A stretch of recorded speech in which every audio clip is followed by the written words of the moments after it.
I am here with the one and only Suneet Agarwal. He is, man, Suneet, we met 3 years ago, 4 years ago. 3 years ago, yeah. Oh, I know it's been a while.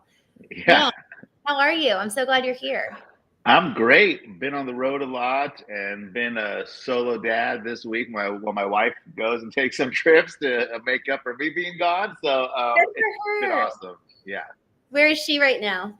She's visiting a friend up in Humboldt County. She likes to go up there. Nice. And her You ever name's been to Humboldt County? No, Okay. I've Well. never been to Humboldt County, but it sounds very humble indeed. That's the only joke you can make about something with a name like that. Like, Yes. but her name's Christene, right? Her name is Christine too. Yeah. Christene. And I met her at Driven earlier this year in April, I think it was. She was a firecracker. Oh, cool. I really liked her.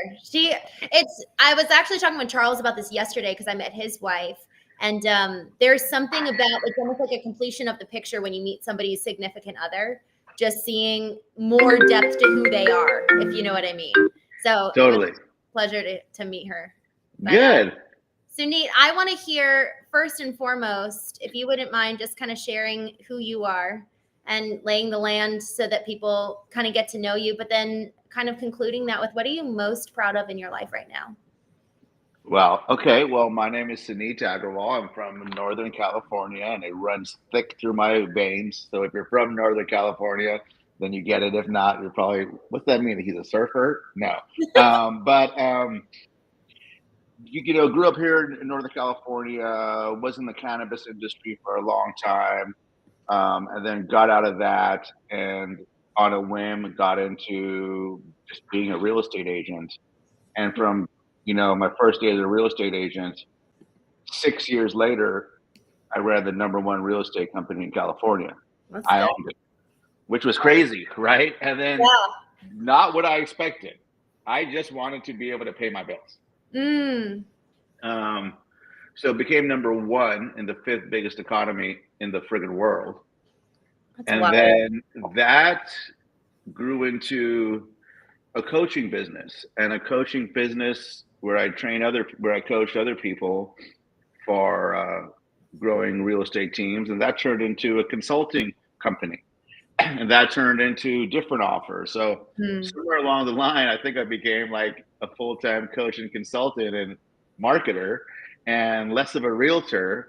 But right now, so I still own several traditional real estate companies, but most of my time is spent on the coaching and consulting and other products and offerings that I have that serve the real estate community.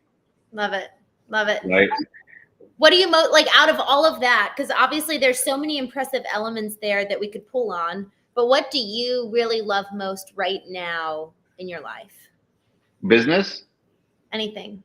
I mean, I'm a dad, bro. Like I was 5 minutes late to this because I was in there talking to my kids. Yeah. So yeah, that's the best thing. I didn't have my first kid till I was like 40, 39, 40. And honestly, like I never thought I would. I was an eternal bachelor. And then I had another one at like 43, 44, 43. And yeah, it's great. It's great for me.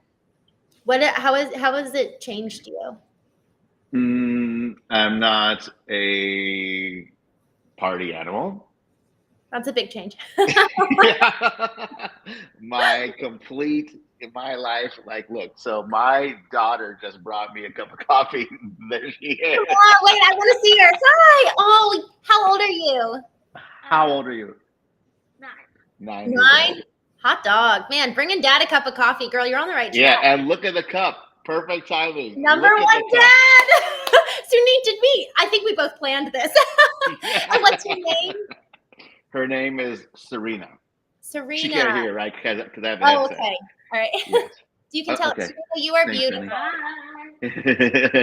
What a queen. Oh, yes. Suneet, I love that. Okay, is she your oldest? Yes, and since the other one just came in. Hi, wait. Okay, wait. I can't really see you. There we go. Hi. Oh, hi, she said hi. What's your name? Her name is Amara. Amara, man. Oh, Okay, see you later. she has a little bit of a stink eye. She's like, I'm not sure I want to be here. Yeah, she's all, am I on TV? I just woke up. Yes.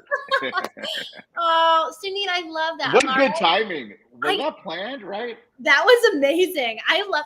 Well, okay, let's talk about parenting. Honestly, sometimes this show, just like the Knowing podcast, I really kind of let it run its course because I want it to be really authentic. And I mean, what just happened? You can't get much more authentic than that. No. So you're not so much of a party animal. What else? How Yeah. else have you changed by having kids? I mean, like, I think what changes is like, for example, I took part of being a party animal is taking really bad care of herself, right? Not giving a shit about food or fitness. You know, for me, the only reason I cared about food or fitness was when I was single, so I looked good. But then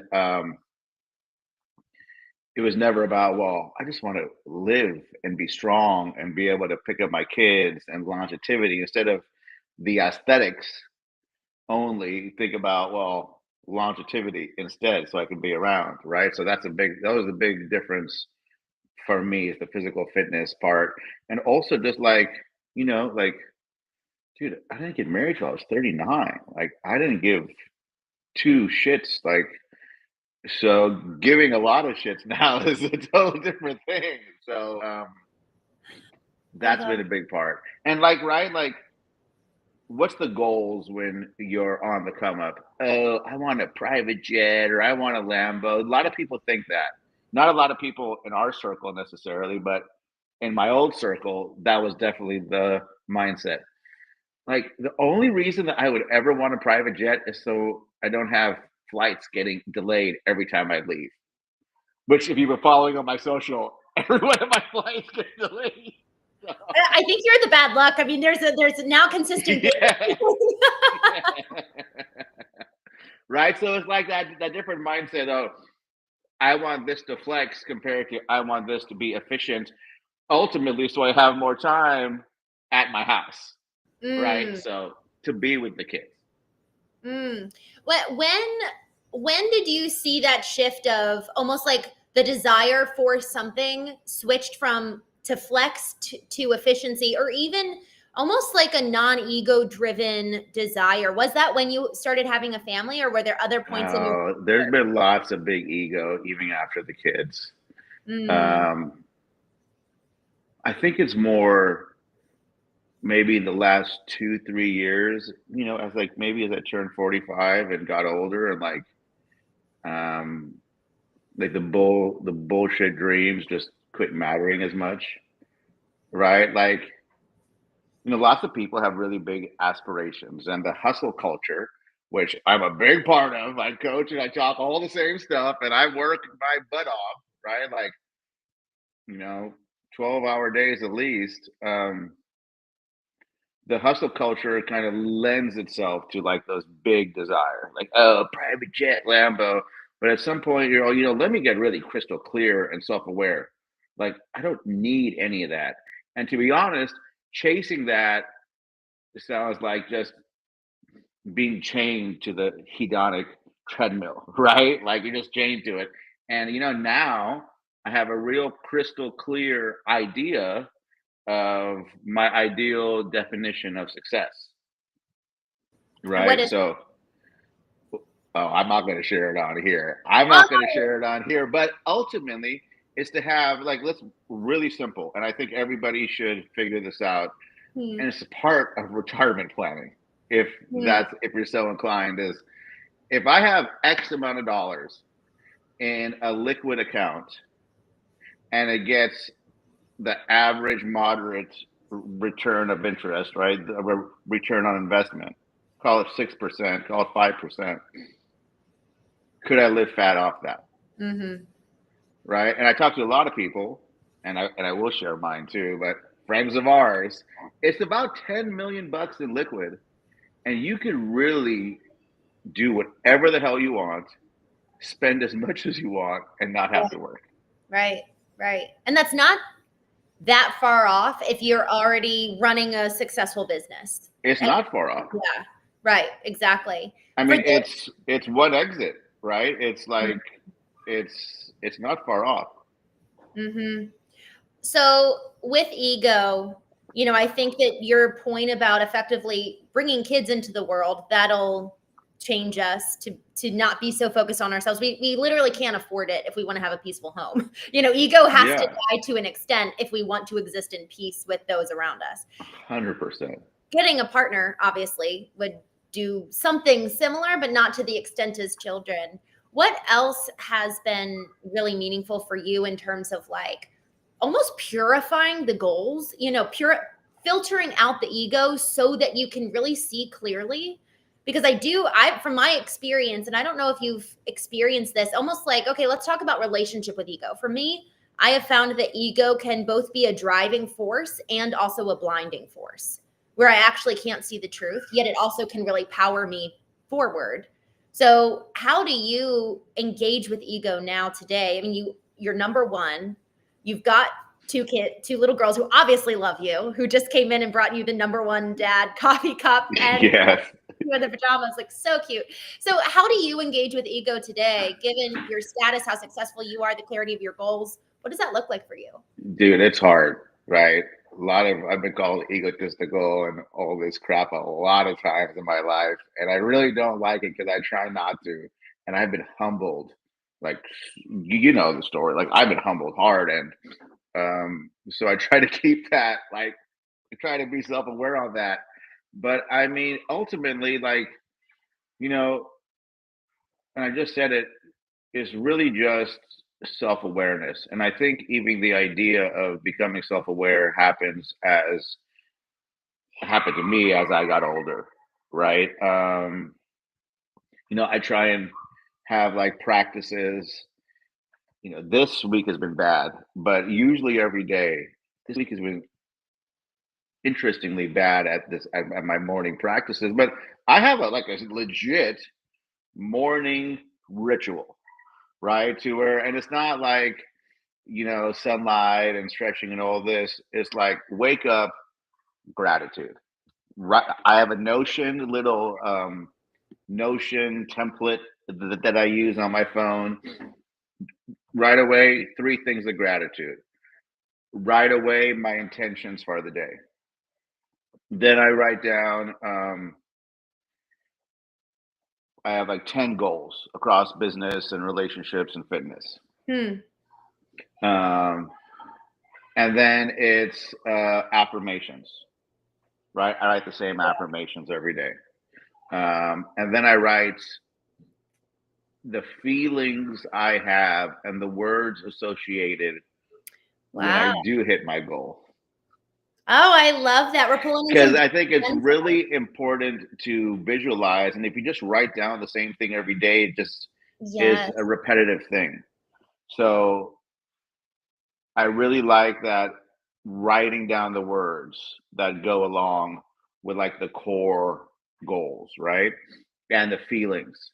And then I have mantras, right? And I write down, depends on how many I can remember, because it's always my goal to do it from memory, 25 to like 30 mantras, right? And I have, quotes from Dan Kennedy in there. I have something, from like Arnold Schwarzenegger in there, and like Frank Perry, right? Like little things that I want to remember, whether it's business, mindset, right. marketing, right? Like all the marketing stuff that I want to remember every day, I have that in a mantra. So what I found out, like, it's like my first like 20 phrases are more around mindset.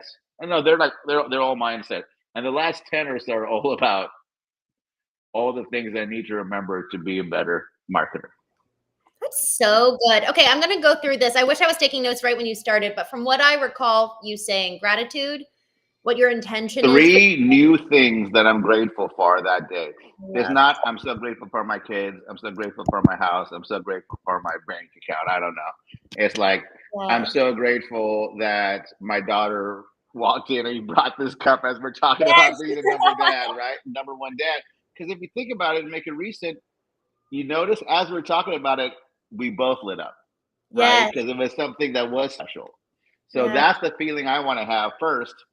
especially Mm, before I like go to my phone and open up freaking Facebook or some shit, right? Or like open up my email, yeah. right? So, Suneet, that's so although full disclosure, I haven't done the practice once this week because I've been waking up early to work on a new company I launched like 2 weeks ago. So, and that's where I think that the practice needs to be. It's like a practice. It's not something rigid and dogmatic, because then it does steal the joy out of the intention of doing it in the first place. You know what I mean? no, you're right, but also I think that the daily rituals and habits like are there for a reason, Mm-hmm. and maybe I operate better when I do that. Mm. But this I week, know. like, I yeah, I mean, I totally operate. When I read every day, I feel better. When I journal at the end of the night, like do my daily win tracker, which I also try to mm, do at nighttime, right? I sleep better. I wake up better. We just launched a new company um, to the public the Saturday before this last Saturday. okay. So, and it's been really intense. What And company? Can you tell us about it? yeah, it's another service offering for the real estate, you know, broker and team leader, where we set recruiting appointments on the phone with realtors in their market, and it's lights out. Ain't nobody gonna touch me on this. This thing is freaking fire. Let's But go. it's guess what? It's not like a tech driven like course like I just send out. It's people and customer management. So I Yes. can only train people as fast as I can do the work myself, right? Right. Because it's all new. Dang. Well, and that's so before we get there, because I actually want to talk about the benefit of that in the AI world, right? But before we do, just to kind of close the loop on the morning rituals, you said 3 things you're grateful for, your intentions for the day. How many do you typically write? Is it just one to kind of keep you 6 or 7. Six Like or put 7? down my phone at 6, nail my workouts, and read a Mm, chapter. Don't chew Zins all friggin' day. Keep a limit on it, right? Get out and get some sunshine. Don't be a nice. dick, right? Like stuff like that. Some pretty good, solid rules for life. It Yeah. reminds me of Jordan Peterson's 12 Rules for Life. We need to sue Neat's 12 Rules for Life. Based off of Do your, we? that's a really good rule. Yeah. Oh my gosh. Okay, you said affirmations, and you said that they're the same ones every day. Is that correct?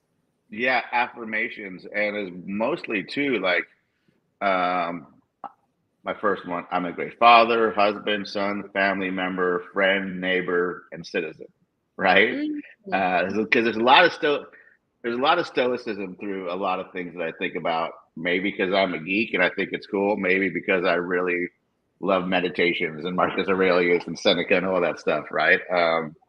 And then the next is I'm a great leader. I'm a great coach. I'm a great founder. I'm a great CEO. I'm a great marketer and I'm a great creator. mm. What is the power of affirmations for you? Well, I think it's huge. So much so that there will be many nights that I have affirmations playing on YouTube all night. I'm so glad you said that. I was thinking about that last night. Earlier this week, I started playing this like background meditation music while I was sleeping, and I was like, I bet I should start playing some actually meaningful stuff while I sleep so that it trains my subconscious. Someone told me I should listen to David Hawkins while I sleep. I like Jason Stevenson on YouTube. Jason Stevenson. Okay. I love this. This is so exciting. I was thinking about this last night. So this is perfect. Okay. I'm going to start doing I this. was in a challenging place in my life a couple years ago, just on the business front. And the real estate industry can make you lose your mind. And I was all, I'm filling my brain, I'm filling myself with everything during the day that I can. Number one, I want to have more of an edge. Mm, And I looked up affirmations. There's all these channels about manifestation and all this and whatever. Like, if I program my mind something repetitively, something will happen. So I started listening to him. At first, my girl Christene, she's like, "Oh my God, turn the shit off." She's all there. That's devil programming in your brain. The first year, that's what she said. She stays up later than me, so comes to bed a little bit after me, right? And then lately she's all, oh, okay, can you put some affirmations on? I love that. Okay, so what was the shift for her? Did she just see that it really worked? I don't know. Maybe Wow.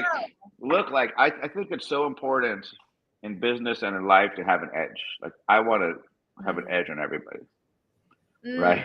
There's a little bit of ego coming through, but I want to have an edge on everybody. That being said,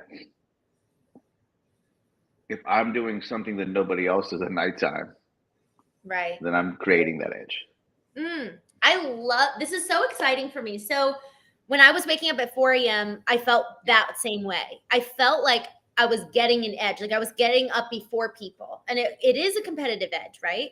And if we're doing something that we feel so called to, if we feel like there's a mission and a purpose for our lives, we need that edge in order to be successful. Otherwise, we're going to look and sound and talk like everybody else around us.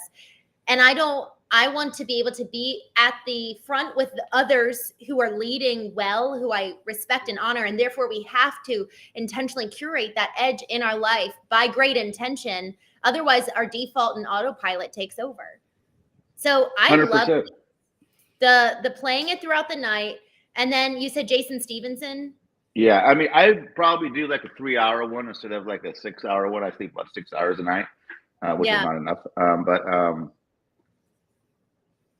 3 hours, 3 hour, and then the second part of the night.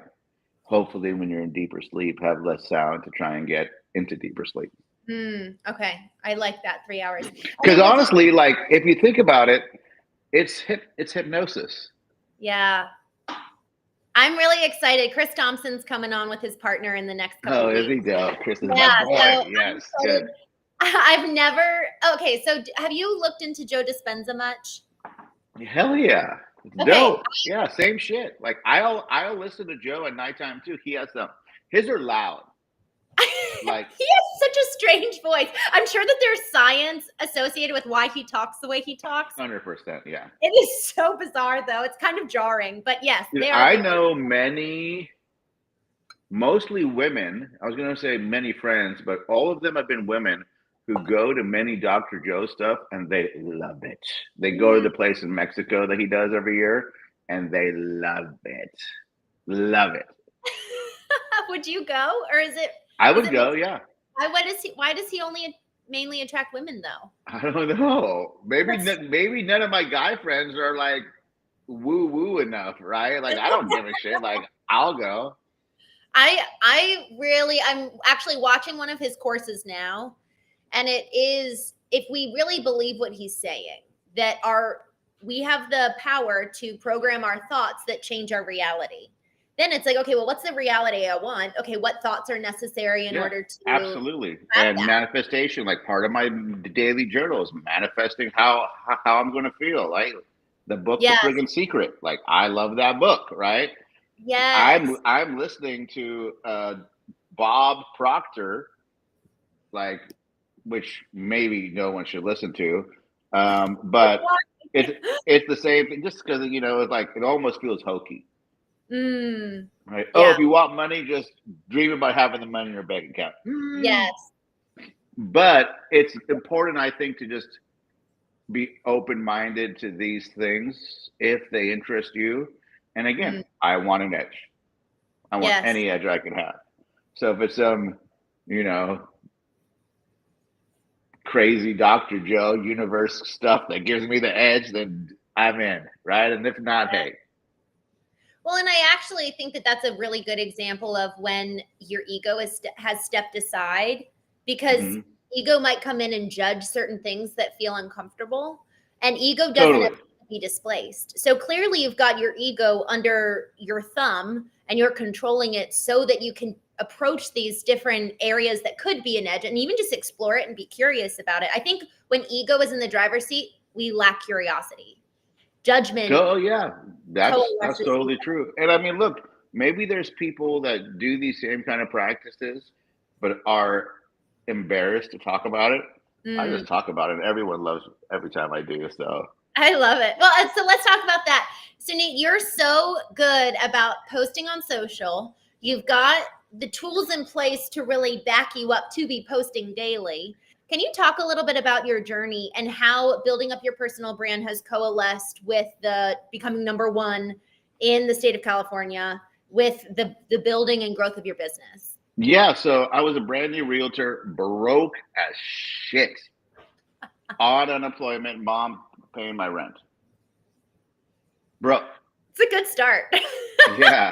Well, I lost everything in a massive federal raid, right? So I was completely broke. And I worked in a real estate office and they said, video does super well.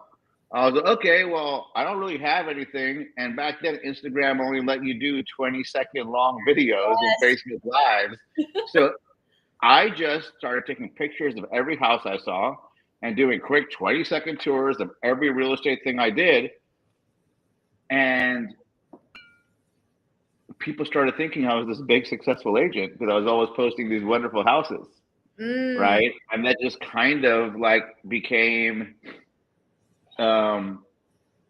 more and more prevalent till I was the big successful realtor and I was posting all these houses. And then, I have a great coach and mentor that and business partner that I've worked with for a long time. And, he kind of taught me, he kind of put a framework around the marketing stuff that I already knew. Right. Because I had never read Dan Kennedy or Gary Halbert or anything. I was just a hack, just, whatever, just working at it. And then he taught me direct response marketing at this. I met Perry Belcher and he taught me more. And then, while many of the Driven crew use a lot of it for paid traffic, my mentor and business partner, John, was creating a huge business off his personal friggin' Facebook, dude, right? Like, and he does well over 8 figures with no ad spend, only from personal Facebook. Okay, so does he have a page? Because can you run ads to your personal profile? No, 0 ad spend. Oh, 0 ad spend. 0 ad spend. Wow, good for him. So he has a personal profile, not a page. Go and like my page. Yeah. Yeah. So I mean, so I modeled my mentor and business partner and coach and former coach, and it worked. And it just worked, and it became something that worked.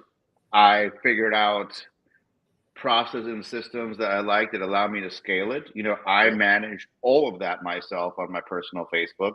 I do have like scheduling tools and VAs helping on my Instagram and my business page, TikTok, etc. But I own my personal Facebook. I love that. And it's a friggin' moneymaker, dude. Like, yeah, I bet. Well, and the thing that's nice there is that if you originate the content, they can copy, paste, distribute, right?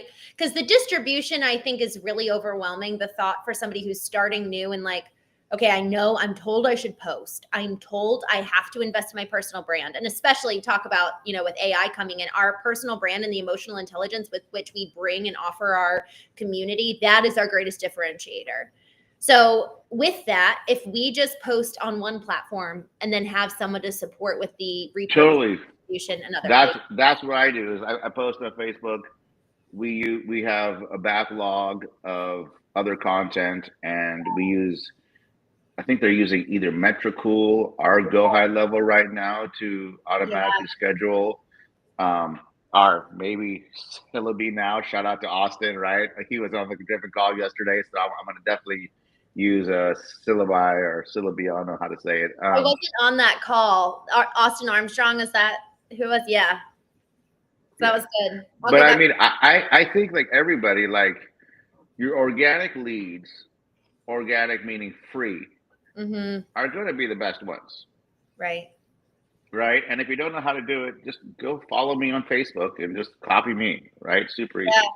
Good. And y'all do that because it is really helpful seeing somebody lead by example. And so you do such a good job and you're just consistent to post. I think that that's a big deal is you're posting daily. And do you have how do you go about creating the content? Not necessarily what are you doing, but in terms of like the time, do you block off a day a month? Do you block off a couple hours every week? Like, how are you going about updating So yourself? I block off about 2 days a month. Sometimes it ends up becoming 4 days a month. But Yeah. like right now, I have a backlog of content that I just haven't even posted because I haven't had time. Yes. Right. So get the ideas. I have a queue of ideas in another Notion, a template, Mhm. and then I just hit them when I sit down. And I use a hell of a lot of AI. Yeah. I also don't use a hell of a lot of AI. And the consistency, like it doesn't even matter what the shit is, like just be consistent. Yes. And one note to add to that, I've found that the more I'm practicing the story, the more I'm prepped for when it's time to speak on a stage, podcast, whatever. I've taken the time to write it out, speak it out, because I actually really like speaking out whatever it is, translating it into like even a note online or something. But I Same, like yeah, talking into it because it helps me my brain flow more freely rather than if I'm typing, I'm worried about grammar. And that totally. gets in the way and blocks my creativity. So I really like that of taking just a couple days with Notion. Is that your preferred platform for you personally? Because you said Notion for your morning ritual. No, I mean, dude, I have redundant platforms for everything. So the flavor of the year is Notion. I love it. And I think it's because Jason Fladley was talking about it. I was, oh, Jason's using it. Screw it. I'll just get it Let's do too. it. Cool. I love it. I haven't used it yet. I have Evernote. I have Yeah, ClickUp. don't even worry about Notion. Do not. Yes, do Okay. not.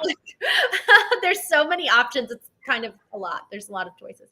Suneet, I really appreciate you coming on here. I really appreciate what you've shared. I think at the end of the day, when we think about building our businesses, you know, you're talking about this new business that you just launched 2 weeks ago, yet it's all built on who you are and Yep. you taking the time on a daily basis for you to cultivate who you are, but then also your girls coming in, that speaks more highly of who you are than anything you could say.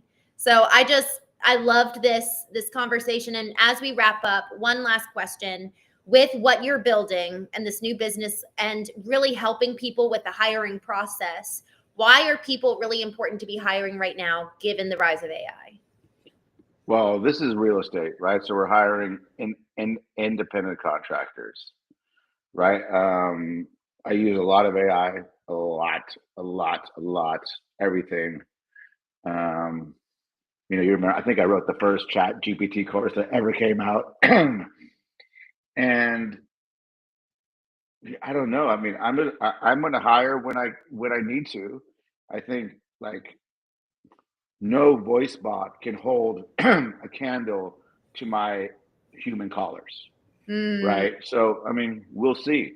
We leverage AI. I leverage a lot of people, internationally who are leveraging AI, so it's working well. yeah, I love it. And then your new business, how can people learn about that? Just if anybody wants to know anything more about me, I don't even have a website for that. Just go to Suneet Agarwal, SuneetAgarwal.com, Suneet Agarwal on Facebook, Suneet_Agarwal 916 on Instagram, and hit me up. I'd love to talk to you.